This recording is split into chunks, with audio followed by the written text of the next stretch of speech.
how to make El Pollo Loco chicken. I'm going to tell you how to cook El Pollo Loco chicken. This famous citrus-marinated flame-grilled chicken is juicy, flavorful, and surprisingly easy to make.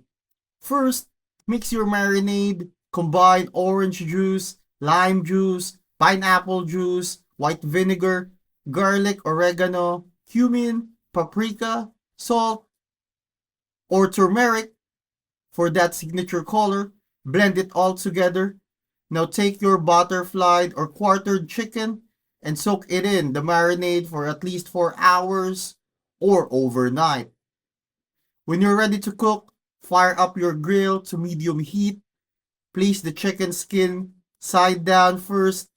Grill for about 45 minutes, flipping occasionally until it's charred and cooked through the 165 degrees Fahrenheit inside. Once it's done, let it rest for a few minutes. Then chop it up and serve with warm tortillas, salsa, and your favorite sides. And that's it. That's how you can make and enjoy El Pollo Loco chicken at home.